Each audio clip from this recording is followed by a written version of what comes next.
The first rebellion against British rule in Assam was led by dash. অসমৰ British শাসনৰ বিৰুদ্ধে প্ৰথম বিদ্ৰোহৰ নেতৃত্ব কোনে দিছিল? The correct answer is option C, গুমধৰ Konwar. গুমধৰ কোঁৱৰে অসমৰ ব্ৰিটিছ শাসনৰ বিৰুদ্ধে প্ৰথম বিদ্ৰোহৰ নেতৃত্ব দিছিল. Next question. Which place of Assam is popularly known as Assam Jalianwala Bagh? অসমৰ কোনখন ঠাইক অসমৰ জালিয়ানৱালা বাগ বুলি কোৱা হয়? The correct answer is option B, পাথৰঘাট. আৰু পাথৰঘাটৰ ৰণ কেতিয়া হৈছিল? পাথৰঘাটৰ ৰণ হৈছিল 1894. আৰু ফুলুগুৰি ধাৱা ফুলুগুৰি বিদ্ৰোহ কেতিয়া হৈছিল? 1861 চনত. এই চনটো আপোনালোকে মনত ৰাখিব, খুব আহে এক্সামত. Next question. Kanha National Park is famous for which of the following animals? তলত উল্লেখ কৰা কোনটো প্ৰাণীৰ বাবে কানা ৰাষ্ট্ৰীয় উদ্যান বিখ্যাত? The correct answer is option A, tiger. কানা ৰাষ্ট্ৰীয় উদ্যান বাঘৰ বাবে বিখ্যাত. আৰু এছিয়াটিক লায়নৰ বাবে কোনখন মই কৰাইছিলোঁ আগত, সেইটো হ'ল Gir national park. Gir national park ক'ত অৱস্থিত? গিৰ নেশ্যনেল পাৰ্ক গুজৰাটত. গুজৰাটত অৱস্থিত. One horn rhino, option C দিয়া আছে one horn rhino. One horn ৰাইনোৰ বাবে কোন বিখ্যাত? আমাৰ কাজিৰঙা. Kaziranga national park. আৰু হোৱাইট উড ডাক দেওহা. দেওহা হ'ল নামেৰি নেশ্যনেল পাৰ্ক. অসমতে আমাৰ অৱস্থিত Nameri national park. Next question. Which day is also known as Indian Census Day? কোনটো দিনক ভাৰতীয় লোকপিয়ল দিৱস বুলি কোৱা হয়? The correct answer is option B, 9th February. 9 ফেব্ৰুৱাৰী তাৰিখক ভাৰতৰ লোকপিয়ল দিৱস হিচাপে পালন কৰা হয়. আৰু 31 মে কি পালন কৰা হয়? ৱৰ্ল্ড নো তাম্বাকু এণ্ড নো স্মকিং ডে. তাম্বাকু এণ্ড স্মকিং ডে. 8 মে হ'ল red cross day. Red cross day হিচাপে আমি পালন কৰোঁ. আৰু 9 জানুৱাৰীত কি? প্ৰৱাসী ভাৰতীয় দিৱস. প্ৰৱাসী ভাৰতীয় দিৱস. Next question. Which agreement signed at the end of India-Pakistan War of 1971?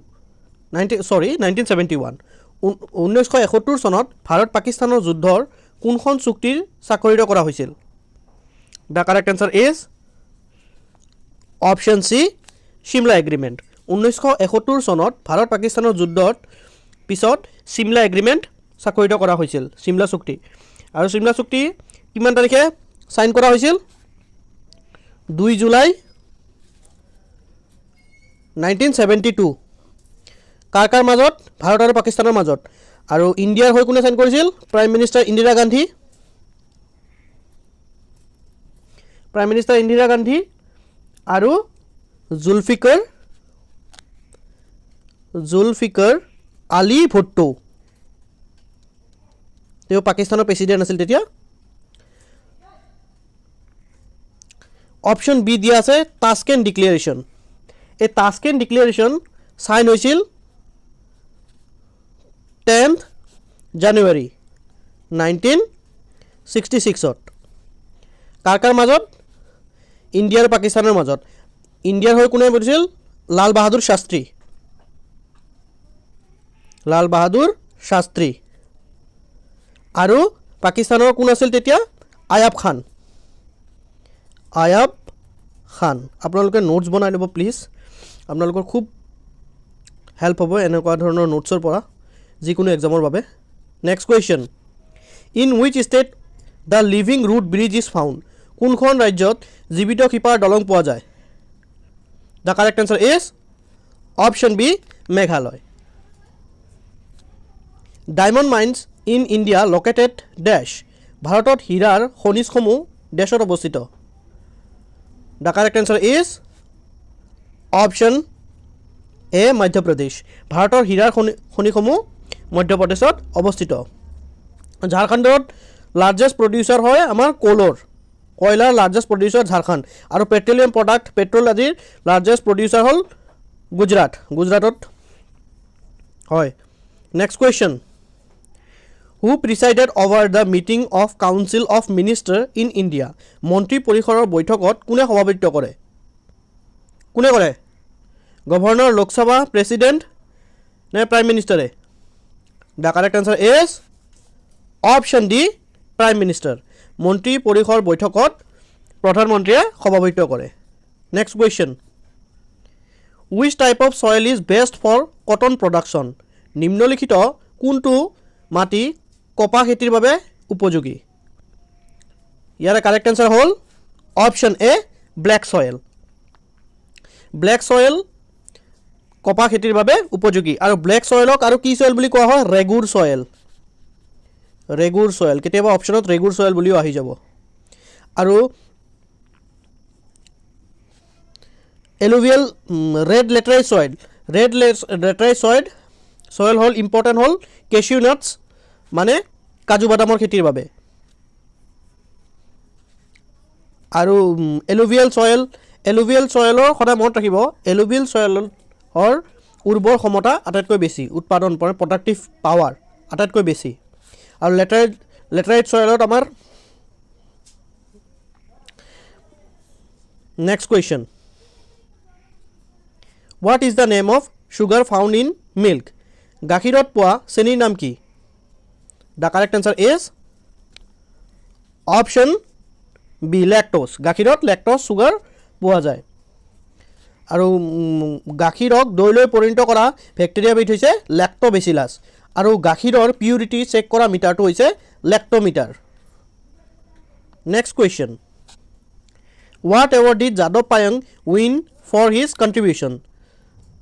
Yadav Molai পায়াঙে তেওঁৰ অৱদানৰ বাবে কি বঁটা লাভ কৰিছিল the correct answer is option B Padma Shri আৰু যাদৱ পায়াংদেৱে কেতিয়া পদ্মশ্ৰী বঁটা পাইছিল আপোনালোকে কমেণ্টত জনাবচোন কিমান চনত next question what is the percentage of oxygen in atmosphere বায়ুমণ্ডলত অক্সিজেন কিমান শতাংশ আছে ইয়াৰ কাৰেক্ট আনসাৰ হ'ল অপশ্যন এ 21% অক্সিজেন আছে আমাৰ এটমস্ফিয়াৰত আৰু নাইট্ৰজেন কিমান আছে নাইট্ৰজেন আছে 78%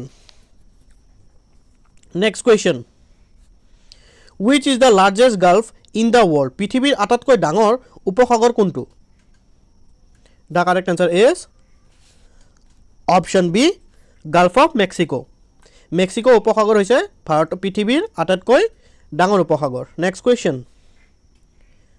the shape of Ahom coin আহোমৰ মুদ্ৰাৰ আকৃতি কি আছিল the correct answer is option a octagonal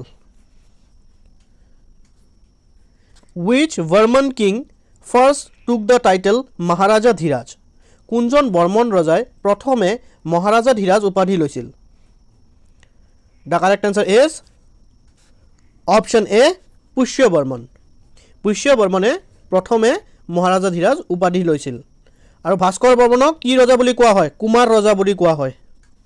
Kumar ৰজা আৰু ভাস্কৰ বৰ্মনৰ সময়তে হিউৱেন চাং আহিছিল চীনা প্ৰব্ৰজক আৰু তেতিয়া ভাৰতত কোন শাসন কৰি আছিল হৰ্ষবৰ্ধন আৰু হৰ্ষবৰ্ধনৰ ওপৰত এখন কিতাপ লিখা আছিল হৰ্ষচৰিতা আৰু হৰ্ষচৰিতা কোনে লিখিছিল Banabhatta next question where was the capital of Eastern Bengal and Assam Purbabanga আৰু অসম প্ৰদেশৰ ৰাজধানী কোন আছিল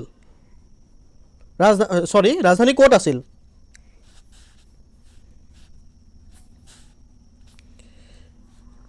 ইয়াৰ কাৰেক্ট আনসাৰ হ'ব অপশ্যন বি ঢাকা পূৰ্ববংগ আৰু অসমৰ প্ৰদেশৰ ৰাজধানী আছিল ঢাকা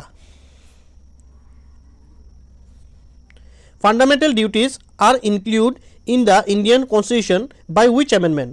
মৌলিক কৰ্তব্যসমূহ ভাৰতীয় সংবিধানত অন্তৰ্ভুক্ত কৰা সংশোধনী কোনটো ইয়াৰ কাৰেক্ট আনসাৰ হ'ব option A 42nd amendment 42nd amendment কেতিয়া আহিছিল 42nd amendment আহিছিল 1976ত আৰু ফাণ্ডামেণ্টেল ডিউটিছৰ ৰেকমেণ্ড কোনে কৰিছিল স্বৰ্ণ সিং কমিটি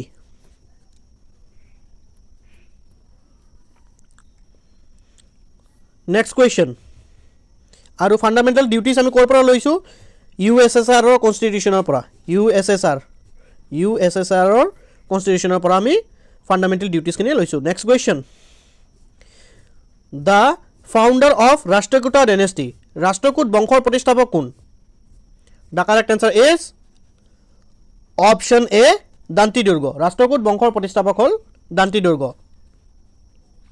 আৰু মৌৰ্য বংশৰ প্ৰতিষ্ঠাপক আছিল চন্দ্ৰগুপ্ত মৌৰ্য আৰু নন্দ বংশৰ প্ৰতিষ্ঠাপক আছিল মহাপদ্মানন্দ আৰু নন্দ বংশৰ শেষ ৰজা আছিল ধনানন্দ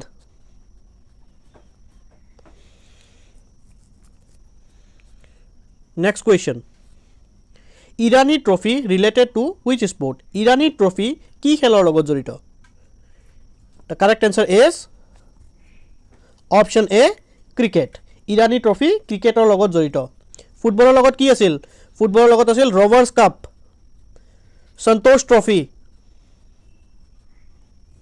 সন্তোষ ট্ৰফি পলৰ লগত কি আছিল এজাৰা কাপ অলৰেডি এনেকুৱা ধৰণৰ কুৱেশ্যন আমি বহুতো কুৱেশ্যন আমি অলৰেডি আমাৰ ভিডিঅ'বোৰত ডিছকাছ কৰিছোঁ আপোনালোকে প্লিজ সকলোখিনি চাই ল'ব আৰু নোটছ বনাই ল'ব